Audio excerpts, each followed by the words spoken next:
ITA for my boyfriend humiliated me in front of the family over my cooking and I left dinner.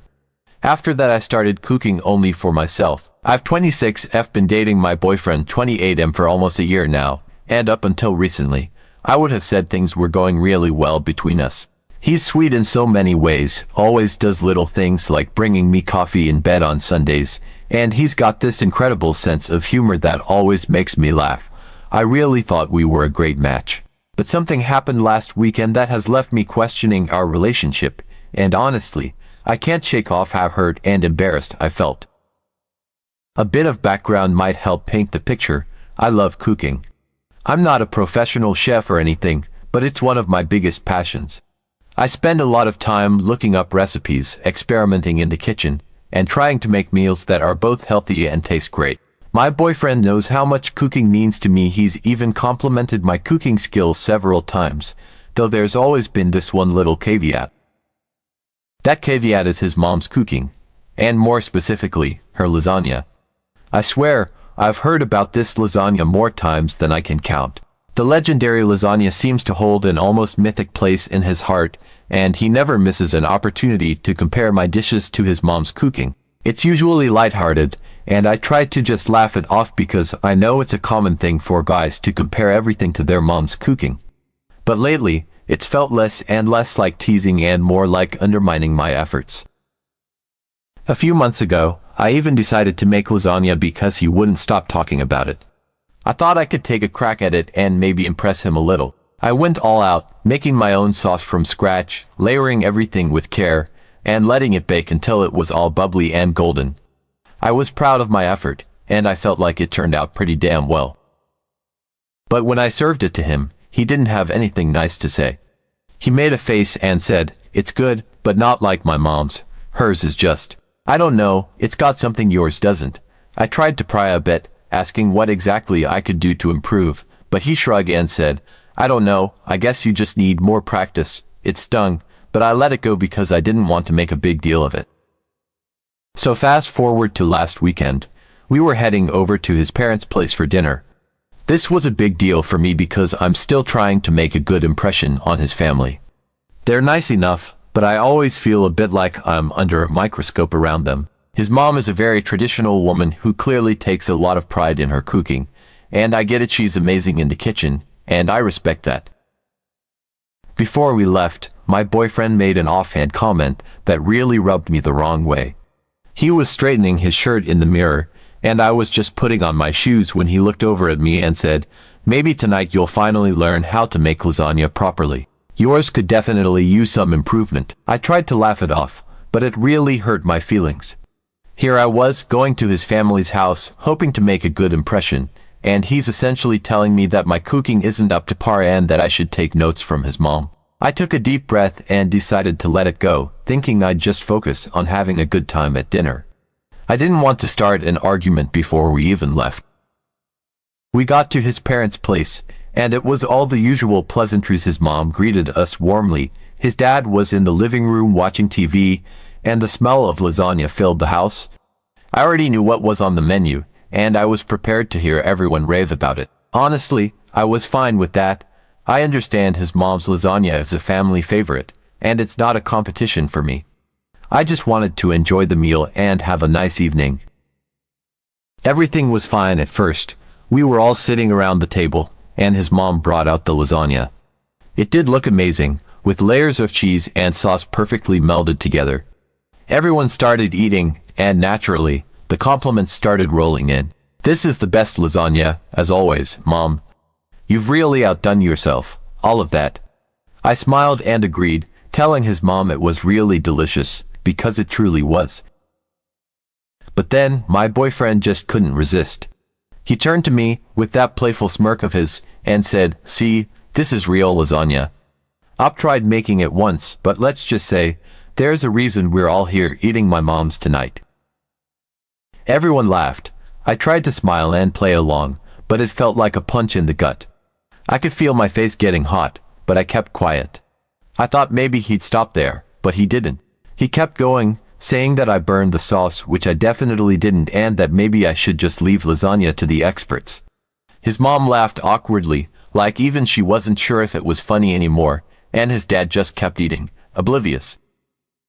I could feel my stomach sinking. I was sitting there, trying to hold it together, but every time I thought he was done, he'd make another comment about how I should take notes from his mom or how practice makes perfect. It felt like I was being picked apart in front of his family, and I couldn't understand why he was doing this. Was it supposed to be funny? Was he trying to impress his parents by putting me down? I didn't get it. The more he talked, the smaller I felt. I didn't want to make a scene, but I also couldn't sit there and pretend that everything was fine. So I put my fork down, took a deep breath, and excused myself from the table. I mumbled something about needing some fresh air, and I walked out the front door. I went to the car and sat there, trying to collect myself. I felt humiliated. It wasn't just about the lasagna, it was the way he seemed to enjoy making me the butt of the joke, especially in front of his family. It made me question whether he respected me at all. A few minutes later, my boyfriend came out, looking genuinely confused. He opened the car door and asked why I had left. I tried to explain to him how his comments made me feel, how hurt and embarrassed I was, and how I didn't understand why he thought it was okay to make fun of me like that. Instead of apologizing, he rolled his eyes and said I was overreacting. He told me it was just a joke and that I needed to stop being so sensitive, especially around his family. That was the breaking point for me. I was already hurt, and now he was making me feel like I was in the wrong for having feelings at all. I told him that if he thought embarrassing me in front of his family was funny, maybe he should just date his mom's cooking instead.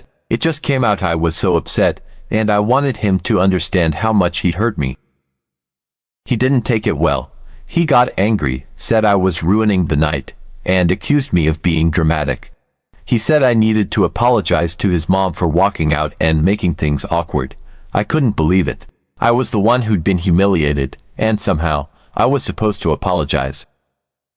We ended up driving home in silence, and since then, things have been tense between us. He's barely spoken to me, and when he does, it's cold and short. He's clearly waiting for me to apologize, but I just can't bring myself to do it. I feel like I didn't do anything wrong by standing up for myself. I tried to tell him how I felt, and he dismissed me entirely. I keep replaying the whole evening in my head, wondering if I overreacted or if I should have just sucked it up and laughed along. But every time I think about it, I still feel that pang of hurt. It wasn't just a joke to me, it was him putting me down in front of people I'm trying to make a good impression with.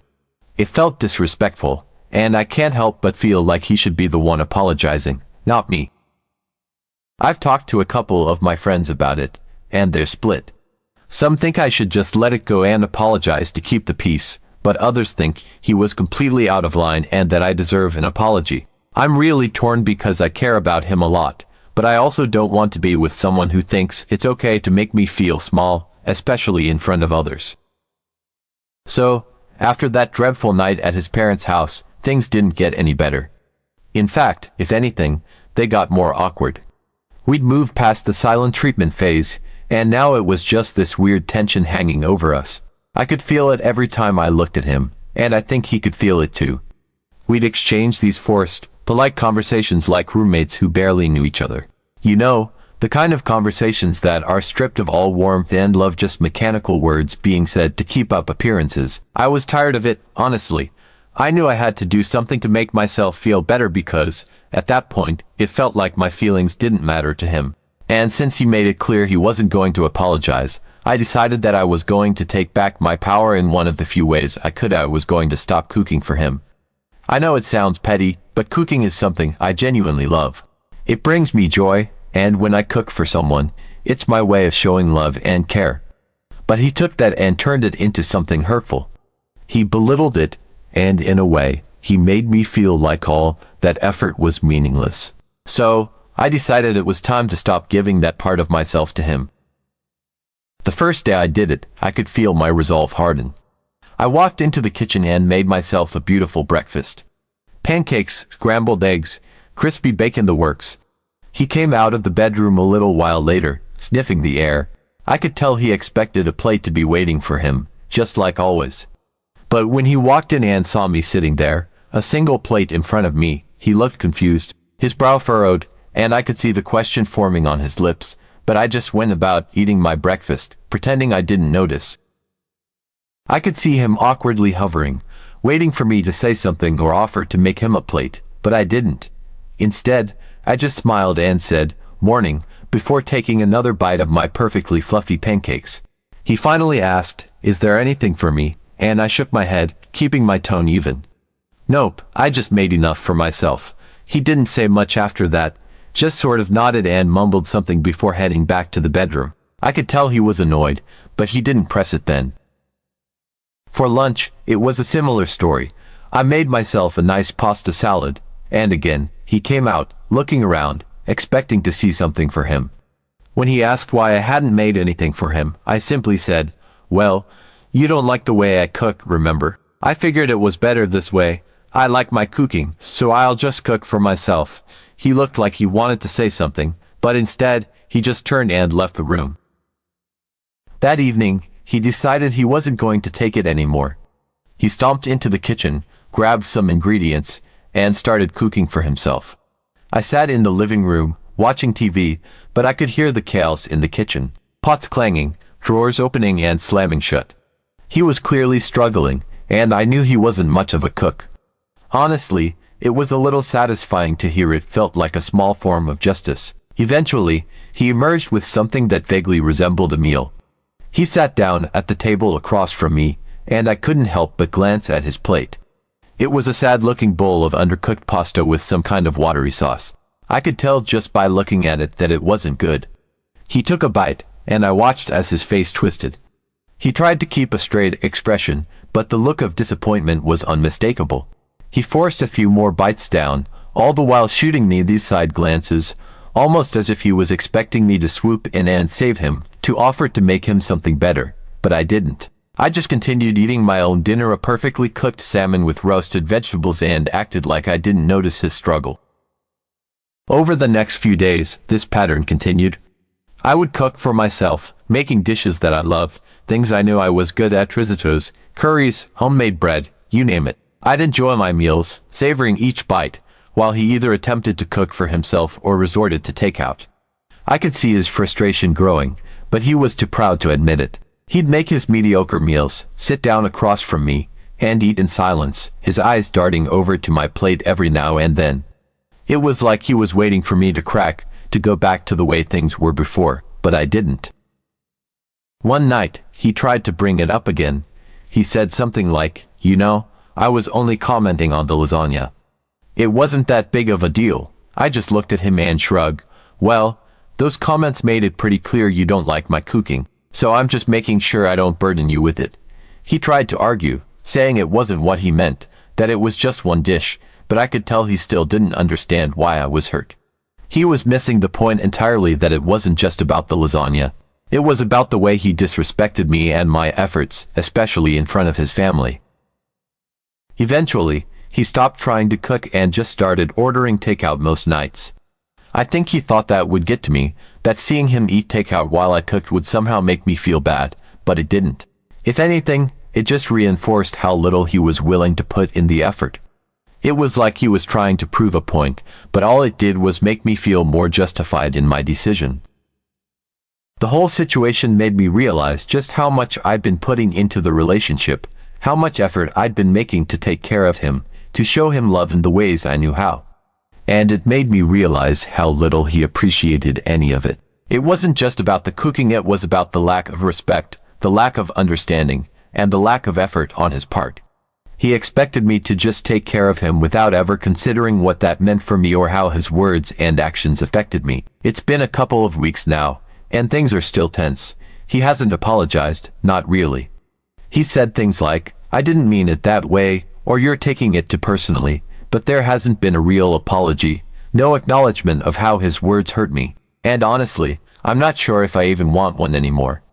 I think I've come to a point where I'm realizing that maybe this relationship isn't what I thought it was. Maybe the person I thought he was isn't who he really is, and maybe I deserve better than someone who thinks it's okay to belittle me and then refuse to take responsibility for it. After weeks of eating his sad, repetitive takeout, I could see it was wearing on him. At first, he tried to make it seem like it didn't bother him, like he was perfectly happy with whatever fast food or delivery he could get his hands on. He'd come into the dining area, open up his plastic takeout container, and start eating while glancing at my plate. He tried to act like he didn't care, but it was painfully obvious that he did. He was used to eating home-cooked meals every day, meals made with care and thought. And there I was, sitting across from him with something fresh and colorful, a meal made with real ingredients, while he choked down another greasy burger or a limp, soggy slice of pizza. The more I cooked for myself, the more I noticed him hovering, almost like he was trying to work up the courage to ask me for some. I ignored it, though. I had no intention of offering him anything after how things had played out. He needed to learn that his words had consequences, and that if he wanted to reap the benefits of my love and care, he had to actually respect me. One evening, I decided to make lasagna. I don't know if it was a subconscious choice, or if I just wanted to remind myself that I was good at cooking, that the lasagna wasn't the problem, it was his inability to appreciate it. I spent hours putting it together. I made the sauce from scratch, layered it with a blend of cheeses and perfectly seasoned meat, and when it came out of the oven, it was bubbling and golden. It smelled amazing, the kind of smell that makes your whole home feel warm and comforting. As I sat down with my plate, I could see him watching from the couch. He'd ordered some takeout, again some sad-looking noodles, probably the cheapest thing he could find. He tried to look like he didn't care, but I could tell he did. His eyes kept darting to my lasagna, and I could see his frustration mounting. Eventually, he stood up and walked over to me. I could tell from his body language that he was about to try something, and I braced myself. He asked me to share, and I just looked at him, silently shaking my head. He sighed, and I could see the irritation flicker in his eyes. Without warning, he reached for my bowl, trying to take it. I pulled it away, and for a few moments, it was almost like a silent tug-of-war, him trying to grab it, and me refusing to let go. It was ridiculous, really, like two kids fighting over a toy. But I wasn't about to let him take my food after everything that had happened. He needed to understand that my cooking wasn't something he could just take for granted. He finally gave up, his face flushed with embarrassment. And that's when it happened. He broke. He actually apologized. It wasn't some half-hearted, dismissive apology like before. No, this time, he looked genuinely sorry. He said he was wrong, that my lasagna was amazing, that everything I cooked was amazing. And then, in what was probably the most vulnerable I'd ever seen him, he asked me to forgive him and to let him have some of the lasagna. He even added a bit of humor to it, almost like he was trying to lighten the tension, but it was awkward. There was something so raw and almost endearing about seeing him that way, admitting that he'd been wrong, acknowledging how much he'd missed my cooking, and actually asking, in his own awkward way, for a chance to make things right. For a few moments, I just stared at him, unsure how to respond. Part of me wanted to hold on to the hurt, to let him stew in it a little longer. But as I looked at him standing there, looking so genuinely remorseful, I felt my resolve starting to waver. I had missed this side of him, the one that was willing to admit his mistakes, the one that was human and imperfect, but trying. It wasn't the perfect apology, but it was enough for me to see that he was actually making an effort. So, I sighed, nodded, and told him he could have some. I got up, grabbed another plate, and cut him a generous slice of lasagna. As I handed it to him, I could see the relief wash over his face. He sat down at the table across from me, and for the first time in weeks, we ate together.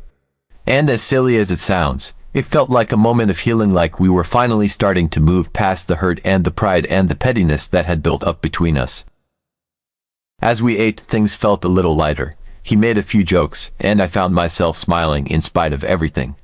There was still tension, still a lot left unsaid, but it felt like a step in the right direction. He complimented the lasagna, and this time, I could tell he meant it.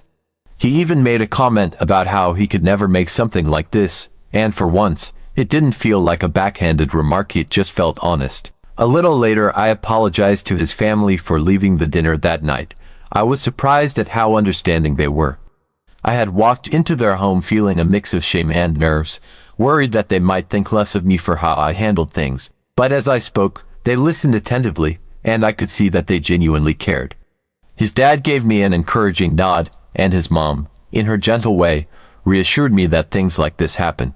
She mentioned that family dinners can sometimes get intense, especially with all the teasing and personalities involved, and she understood how a comment could cut deeper than intended.